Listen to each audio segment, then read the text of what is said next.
Hey, it's the Grumpy Meeple again.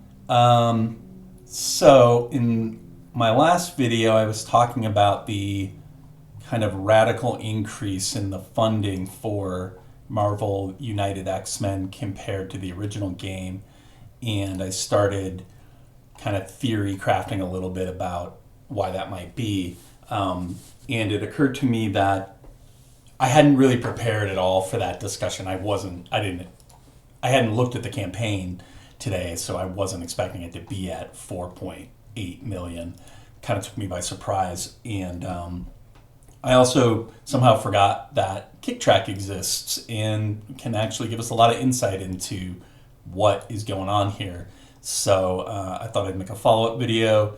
I know I keep doing this. I really need to try and capture all of my thoughts maybe in a single video instead of multiple, but I'm still fumbling my way through learning how this whole YouTube game works. So bear with me. So with that, let's get into this. So looking at Marvel United, we had 21,289 backers with an average pledge per backer of $135. For Marvel United X-Men, we've got 20,138 backers, so, just over 1,000 less backers so far. But that average pledge per backer is $100 more, exactly $100 more per backer. And I think this is what is driving this number through the roof. There's just so much crap in this Marvel United campaign that it's just so much more expensive. The all-in for the previous pledge was $190. That's the gameplay all-in. That doesn't include the cardboard locations or the playmat, but the gameplay all-in was $190. In this campaign, it's $295. So right off the bat, there's your $100. But on top of that, this pledge, this campaign, on top of including all of its own content, also includes a lot of content for the original game, like the plastic tokens that touch on both games, like the classic cardboard villain dashboards here, and like an entire section for classic optional buys where you can just rebuy all the stuff from the previous campaign, including, the bling, the cardboard locations. And so this campaign really is kind of both campaigns in one. And between that and just the price differential in the all-in pledge, it appears that that's what's driving this the difference in the funding. It doesn't actually have as many backers yet. It likely will end up with more backers. If we look at Marvel United here, the last day of the campaign was actually the biggest day of the whole thing, and they added 3,300 backers on that final day. If we look at Marvel United X-Men, first of all, the first day,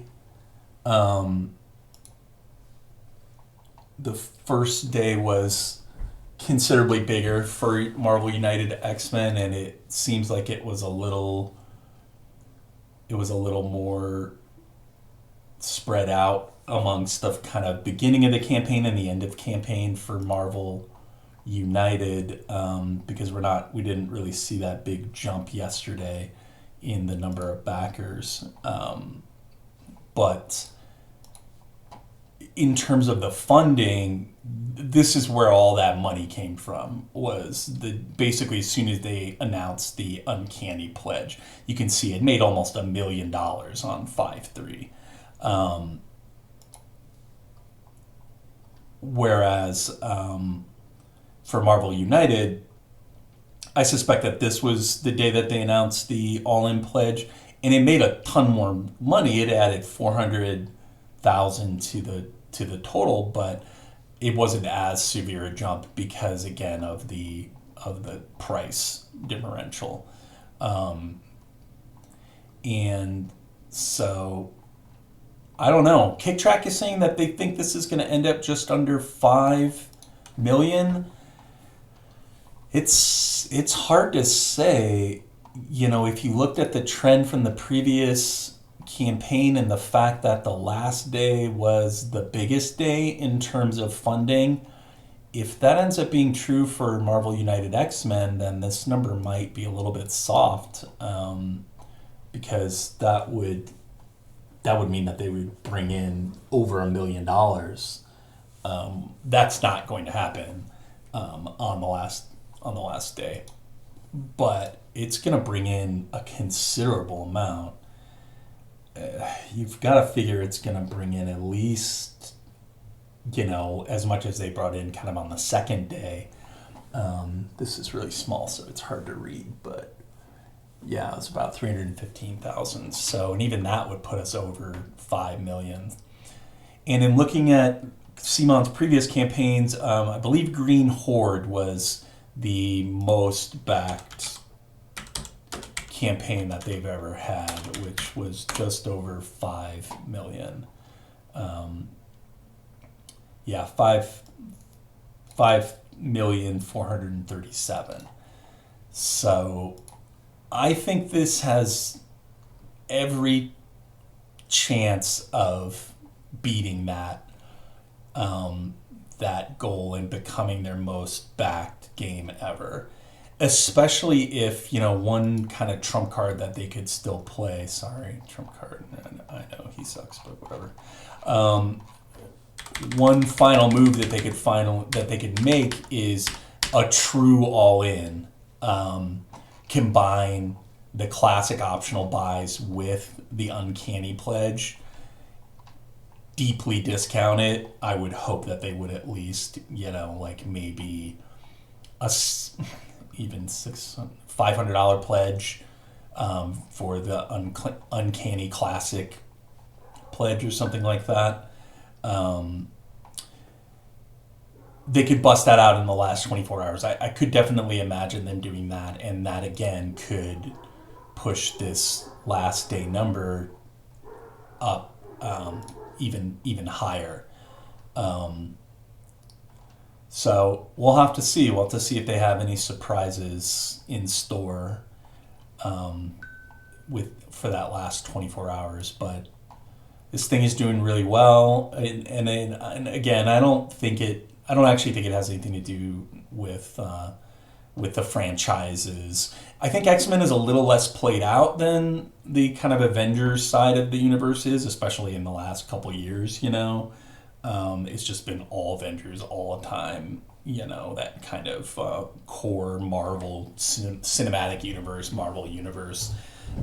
Whereas X-Men is much more of a kind of a niche thing.